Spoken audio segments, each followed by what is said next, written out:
ओम शांति। 24 मार्च 2025 बाबा के महावाक्य।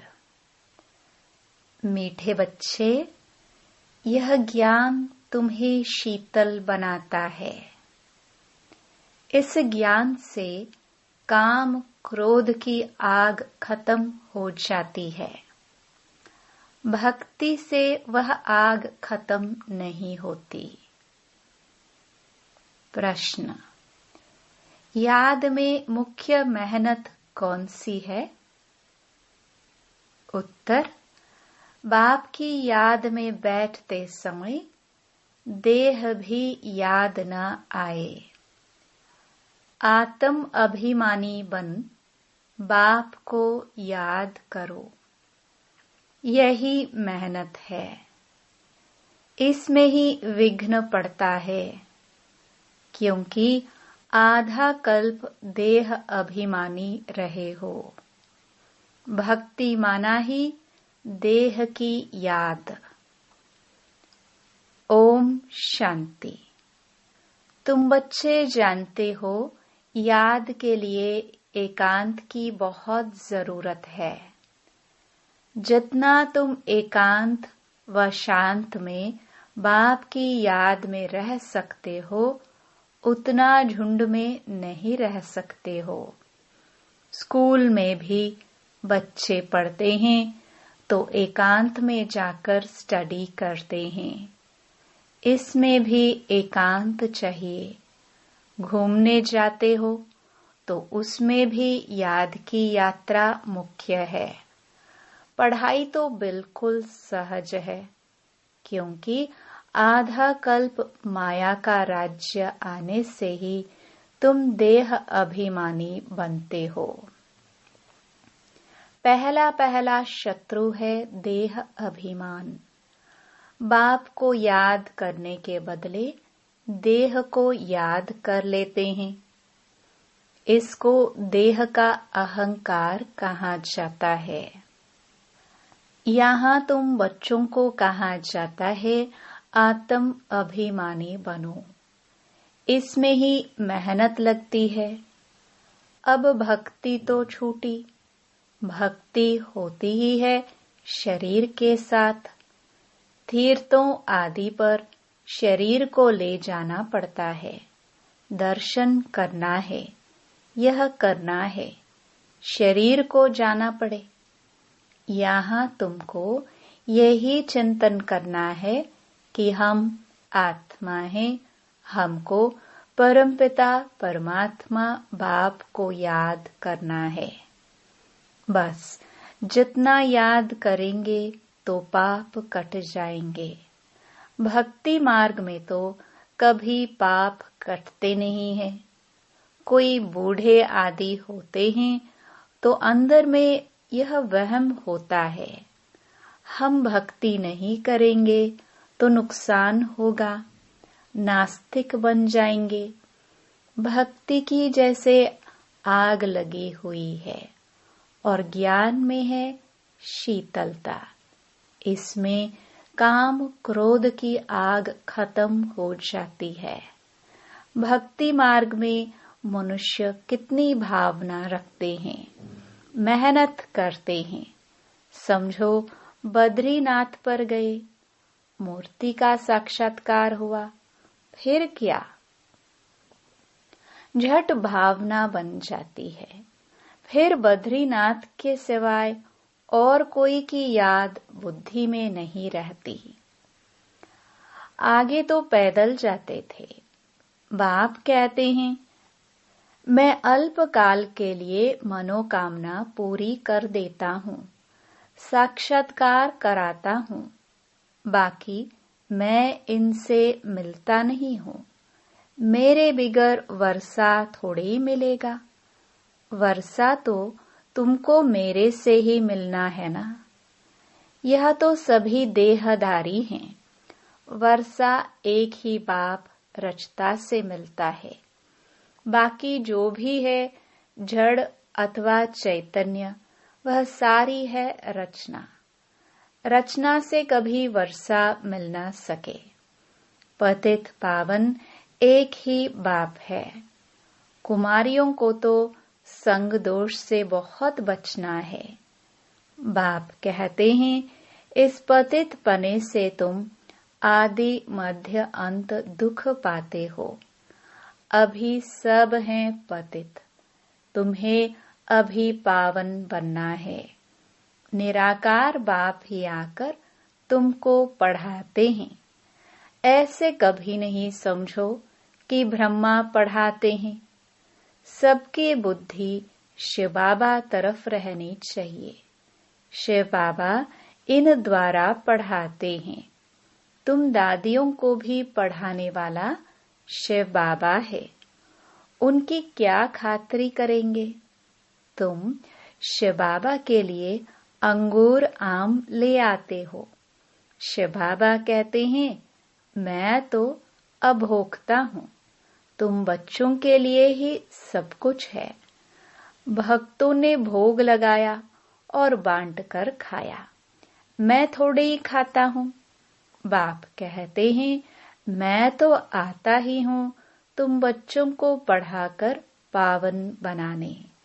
पावन बनकर तुम इतना ऊंच पद पाएंगे। मेरा धंधा यह है। कहते ही हैं, शिव भगवानुवाच। ब्रह्मा भगवानुवाच तो कहते नहीं हैं, ब्रह्मावाच भी नहीं कहते हैं। भल यह भी मुरली चलाते हैं, परंतु हमेशा समझो शिव बाबा चलाते हैं। किसी बच्चे को अच्छा तीर लगाना होगा तो खुद प्रवेश कर लेंगे। ज्ञान का तीर तीखा गाया जाता है ना। साइंस में भी कितना पावर है। बॉम्ब्स आदि का कितना धमाका होता है। तुम कितनी साइलेंस में रहते हो। साइंस पर साइलेंस विजय पाती है। तुम इस सृष्टि को पावन बनाते हो। पहले तो अपने को पावन बनाना है। ड्रामानुसार पावन भी बनना ही है, इसलिए विनाश भी नूंधा हुआ है। ड्रामा को समझकर बहुत हर्षित रहना चाहिए। अभी हमको जाना है शांति धाम। बाप कहते हैं, वह तुम्हारा घर है। घर में तो खुशी से जाना चाहिए ना। इसमें देही अभिमानी बनने की बहुत मेहनत करनी है।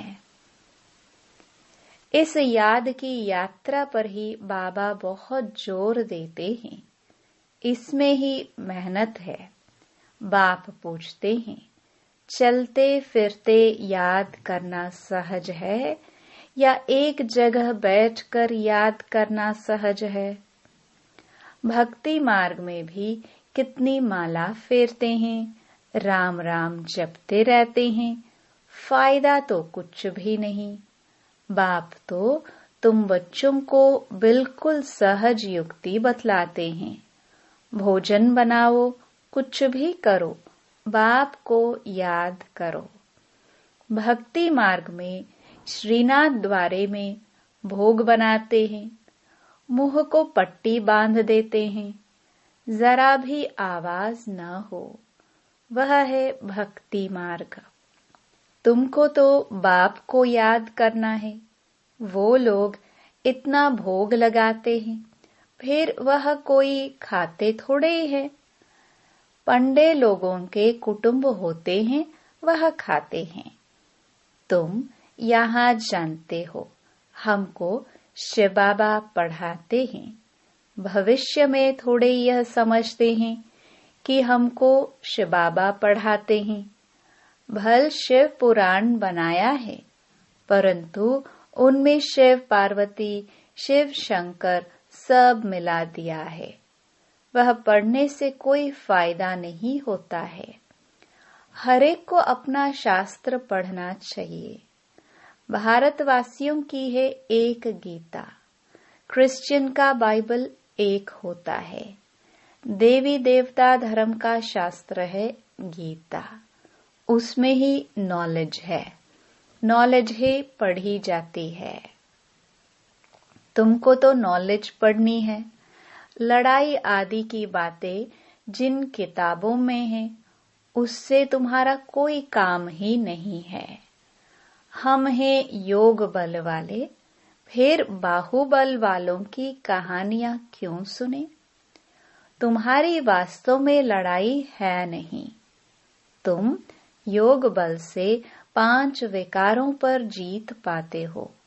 तुम्हारी लड़ाई है 5 विकारों से। वह तो मनुष्य मनुष्य से लड़ाई करते हैं। तुम अपने विकारों से लड़ाई लड़ते हो।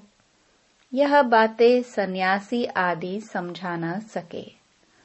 तुमको कोई ड्रिल आदि भी नहीं सिखलाई जाती है। तुम्हारी ड्रिल है ही एक। तुम्हारा है ही योग बल। याद के बल से 5 विकारों पर जीत पाते हो।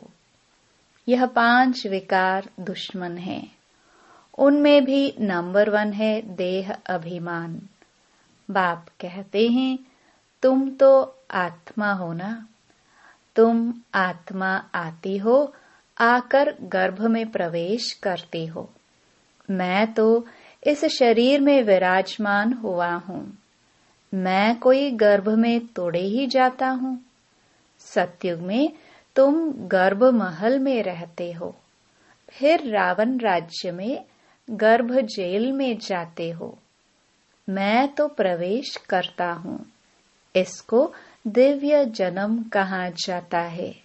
ड्रामानुसार मुझे इसमें आना पड़ता है। इनका नाम ब्रह्मा रखता हूँ, क्योंकि मेरा बना है ना। एडॉप्ट होते हैं तो नाम कितने अच्छे अच्छे रखते हैं। तुम्हारे भी बहुत अच्छे अच्छे नाम रखे। लिस्ट बड़ी वंडरफुल आई थी संदेशी द्वारा। बाबा को सब नाम थोड़े ही याद हैं। नाम से तो कोई काम नहीं। शरीर पर नाम रखा जाता है ना। अब तो बाप कहते हैं, अपने को आत्मा समझो, बाप को याद करो। बस तुम जानते हो, हम पूज्य देवता बनते हैं, फिर राज्य करेंगे, फिर भक्ति मार्ग में हमारे ही चित्र बनाएंगे। देवियों के बहुत चित्र बनाते हैं। आत्माओं की भी पूजा होती है। मिट्टी के सालिग्राम बनाते हैं, फिर रात को तोड़ डालते हैं। देवियों को भी सजाकर पूजा कर फिर समुद्र में डाल देते हैं। बाप कहते हैं, मेरा भी रूप बनाकर खिला पिलाकर फिर मुझे कह देते, ठिक्कर भित्तर में है। सबसे दुर्दशा तो मेरी करते हैं। तुम कितने गरीब बन गए हो। गरीब ही फिर ऊंच पद पाते हैं। साहूकार मुश्किल उठाते हैं। बाबा भी साहूकारों से इतना लेकर क्या करेंगे। यहाँ तो बच्चों के बूंद बूंद से यह मकान आदि बनते हैं। कहते हैं, बाबा हमारी एक ईंट लगा दो। समझते हैं रिटर्न में हमको सोने चांदी के महल मिलेंगे। वहां तो सोना ढेर रहता है। सोने की ईंटें होंगी, तब तो मकान बनेंगे। तो बाप बहुत प्यार से कहते हैं, मीठे मीठे बच्चों, अब मुझे याद करो। अब नाटक पूरा होता है। बाप गरीब बच्चों को साहूकार बनने की युक्ति बताते हैं। मीठे बच्चे, तुम्हारे पास जो कुछ भी है ट्रांसफर कर दो। यहाँ तो कुछ भी रहना नहीं है। यहाँ जो ट्रांसफर करेंगे वह नई दुनिया में तुमको 100 गुना होकर मिलेगा। बाबा कुछ मांगते नहीं हैं, वह तो दाता है। यह युक्ति बताई जाती है। यहाँ तो सब मिट्टी में मिल जाना है। कुछ ट्रांसफर कर देंगे तो तुमको नई दुनिया में मिलेगा। इस पुरानी दुनिया के विनाश का समय है, यह कुछ भी काम में नहीं आएगा। इसलिए बाबा कहते हैं, घर घर में यूनिवर्सिटी कम हॉस्पिटल खोलो, जिससे हेल्थ और वेल्थ मिलेगी। यही मुख्य है। अच्छा, मीठे मीठे सिखिलदे बच्चों प्रति माता पिता बाप दादा का याद प्यार और गुड मॉर्निंग। रूहानी बाप की रूहानी बच्चों को नमस्ते। रात्रि क्लास 12 मार्च 1968। इस समय तुम गरीब साधारण माताएं पुरुषार्थ करके ऊंच पद पा लेती हो। यज्ञ में मदद आदि भी माताएं बहुत करती हैं। पुरुष बहुत थोड़े हैं जो मददगार बनते हैं। माताओं को वारिसपने का नशा नहीं रहता। वह बीज बोती रहती, अपना जीवन बनाती रहती।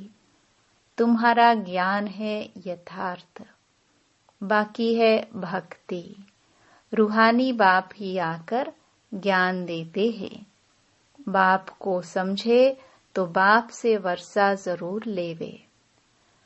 तुमको बाप पुरुषार्थ कराते रहते हैं, समझाते रहते हैं, टाइम वेस्ट मत करो।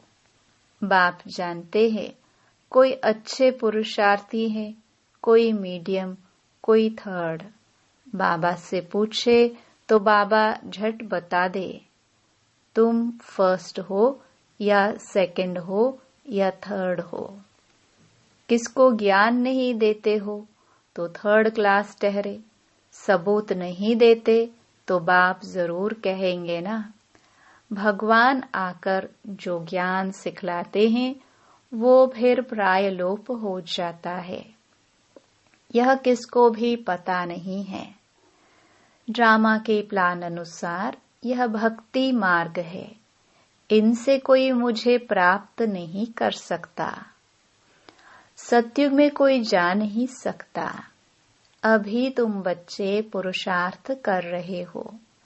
कल्प पहले मिसल जितना जिसने पुरुषार्थ किया है उतना करते रहते हैं। बाप समझ सकते हैं अपना कल्याण कौन कर रहे हैं।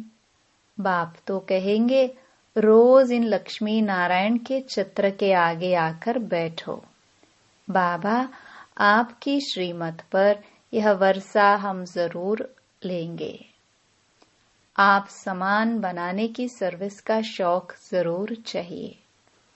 सेंटर्स वालों को भी लिखता हूँ, इतने वर्ष पढ़े हो, किसको पढ़ा नहीं सकते हो तो बाकी पढ़े क्या हो।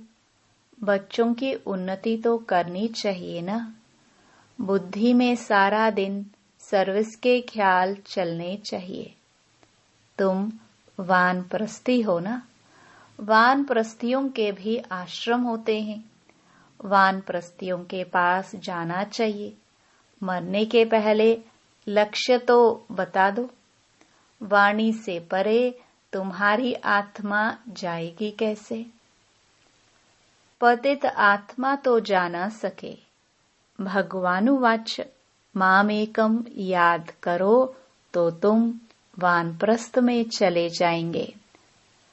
बनारस में भी सर्विस ढेर है। बहुत साधु लोग काशीवास के लिए वहां रहते हैं।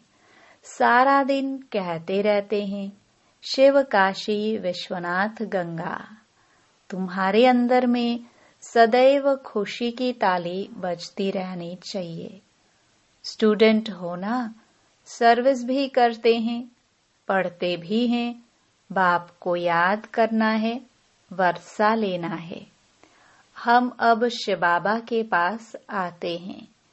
यह मन मनाभव है, परंतु बहुतों को याद रहती नहीं है। सारी झरमुई झगमुई करते रहते हैं। मूल बात है याद की। याद ही खुशी में लाएगी। सभी चाहते तो है कि विश्व में शांति हो। बाबा भी कहते हैं, उन्हें समझाओ कि विश्व में शांति अब स्थापन हो रही है। इसलिए बाबा लक्ष्मी नारायण के चित्र को जास्ती महत्व देते हैं। बोलो, यह दुनिया स्थापन हो रही है जहाँ सुख, शांति, पवित्रता सब था। सभी कहते हैं विश्व में शांति हो। प्राइज भी बहुतों को मिलती रहती है। वर्ल्ड में पीस स्थापन करने वाला तो मालिक होगा ना। इन्हों के राज्य में विश्व में शांति थी। एक भाषा, एक राज्य, एक धर्म था। बाकी सभी आत्माएं निराकारी दुनिया में थी।